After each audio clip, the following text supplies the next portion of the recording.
جب مولا حسین کھانے لگے نا کربلا، رو کے پیش کر رہا ہوں، تینوں بیویوں کا تذکرہ کرنا چاہتا ہوں، 10 سے 15 منٹ پہلی مجلس ہے بھئی، میری مجلس میں کوئی رونے نہیں آتا تو نہ معاد مجلس مصائب مجلس، میں یہ رو لوں یہ رولا ہوں تب تک مجھے سکون نہیں ملے۔ جناب زینب نے ایک مرتبہ کہا، عبداللہ آپ کو یاد ہے میں نے اپنے اب پہ شرط رکھی تھی جب میرا بھائی کربلا جائے گا میں ساتھ جاؤں گا، 28 رجب ہے، 7 ہجری ہے، لیکن ایک مرتبہ عبداللہ کو وقت آ گیا ہے، آپ کی اجازت ہے میں بھائی کے ساتھ جانا چاہتی ہوں۔ جناب عبداللہ بہت بزرگ ہو گئے، بیمار تھے، آپ نے منع نہیں کیا، زینب مجھے آپ کی شرط یاد ہے، زینب میں منع نہیں کروں، بڑے ٹھنڈے شدہ الفاظ میں جناب عبداللہ نے فرمایا، زینب مجھے، میں بیمار ہوں، سہارے کی ضرورت ہے، یہ نہیں کہا کہ نہ جائے۔ تو جناب زینب جانے کا فرمایا، کہا عبداللہ اگر آپ منع کر دیں گے نا تو میں کربلا نہیں جاؤں گا۔ عبداللہ میں کربلا نہیں جاؤں گا اگر آپ منع کر دیں گے، لیکن عبداللہ ایک بات یاد رکھیے، میں حسین کے بغیر زندہ نہیں رہوں گا، اگر میرا بھائی چلا گیا میں غم توڑ دوں گا، میں جی نہیں سکتی، عبداللہ میں زندہ نہیں رہوں گا۔ جناب عبداللہ نے کہا میں سمجھتا ہوں آپ حسین کے بغیر جی نہیں سکتے، آپ کربلا چلی جائیں۔ تو دوسری بیوی جناب زینب کو بتائیں، آپ کو سمجھ آتے سنیں گے تیسری بیوی کون ہے؟ ایک شام میں کسی زندان میں چھوٹی سی قبر میں ایک ایسی بیوی ہے، ان بیوی کے کان بڑے زخمی ہیں، نہ جانے اس ملعون نے بالیاں اتار دی ہیں۔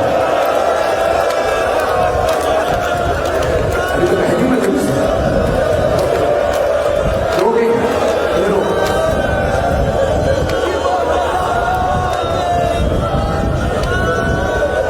اگر کو ملا یہ تو پہلی مجلس میں برداشت نہیں کر رہا، 5 منٹ کی زحمت دوں، کل مدینے سے بدائی کے مسائل ہیں، یہ میں نے کیوں پڑھے؟ کسی نے برخوردار نے کہا پڑھنا اگر ہو سکے ایک مسائل پڑھ دیجیے گا، میں کہا تھا جب یہ عہد تھا، ایک بھائی سے بہن کے بدائی کے مسائل پیش کروں۔ جب جناب حمزہ کو ابو سفیان اور ہندا کے کہنے میں ان کے غلام وحشی نے نیزہ مارا تھا، اس نے پشت میں نیزہ مارا تھا، چھپ کے سینے سے نیزہ نکل آیا، جناب حمزہ جب گرے نا تو ہندا ہے، اس نے وحشی سے کہا سینہ چاک کر مجھے کلیجہ نکال دے، اس نے سینہ چاک کیا، کلیجہ نکالا، رسول خدا فرماتے ہیں اللہ نے کلیجے کو سخت کر دیا تاکہ کافران مشرکہ کے جسم کا حصہ نہ بنے، اس نے کلیجہ چبایا، کھانا چاہتی تھی، اللہ نے سخت کر دیا۔ ایک مرتبہ اس ملعون نے کہا اپنے غلام وحشی سے کہا حمزہ کی آنکھیں نکال، پڑھو نہ پڑھو، میرے بزرگ کہنے نہ پڑھیے۔ پھر اس نے کہا ان کا ناک کاٹ، اس ملعون نے ناک کاٹا، اس نے کان کٹوائے، جناب حمزہ کے کان کاٹے، پھر کا ہاتھوں کی ساری انگلیاں کاٹی، اس نے ایک انگلی کاٹی، کا پاؤں کی انگلیاں کاٹی، اس نے گلے کا ہار بنایا، کہا میں مکے جا کے کہوں گی مکے والوں شیر کا شکار کرنے والا حمزہ، میں اس کے اعضاء کو کاٹ کے لاؤں۔ جب رسول خدا آئے نا لاشے پہ جناب حمزہ کی لاشا دیکھا، بے ہوش ہو کے گر گئے۔ جانتے کیا فرما رہے تھے رسول خدا؟ ہائے میرے چچا کا مسئلہ ہو گیا، اعضاء کے کاٹنے لے کے مسئلہ کرنا، پیغمبر بے ہوش ہو گیا۔ ہوش میں آئے جناب امین نے کہا یا رسول اللہ صبر کیجیے، میں تو دیکھ رہا اتنے ایک آدمی نے کہا یا رسول اللہ مدینے سے آپ کی چھوٹی صفیہ آئی، وہ کہتی ہے مجھے بھائی کے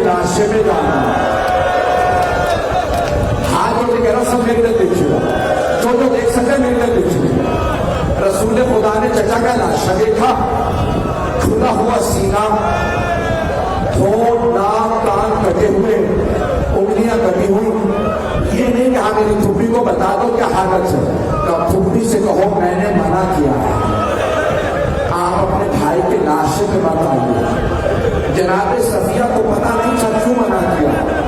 ایک جملہ کہا رسول اللہ سے کہو کہ کیا رسول خدا ایک بہن کو بھائی کے لاشے پہ آنے سے روکے. بس یہ جملہ سننا تھا. پیغمبر نے اپنی آبا اٹھائی، چچا کو اٹھایا، چہرے کو ڈھانپا، سینے کو ڈھانپا، پورا بدن ڈھانپ دیا. جناب حمزہ بڑے قد آور تھے، پاؤں پھر بھی نظر آ رہے تھے. رسول خدا نے کہا یا علی کچھ درخت کے پتے لائیے، چچا کے پاؤں ڈھانپ دیں تاکہ ایک بہن زخم نہ دیکھے.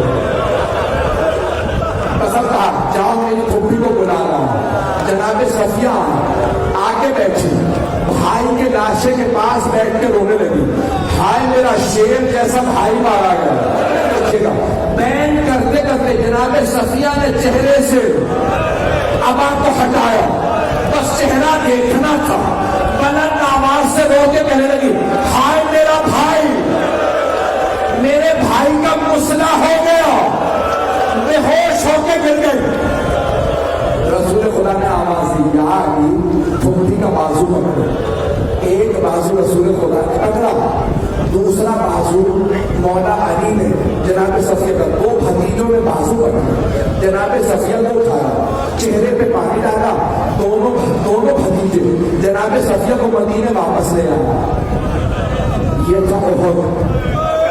میدان کربلا ہے، 11 محرم ہے، ایک لاشا پڑا ہے، لاشے پہ گھوڑے دوڑا دیے گئے. ایک بہن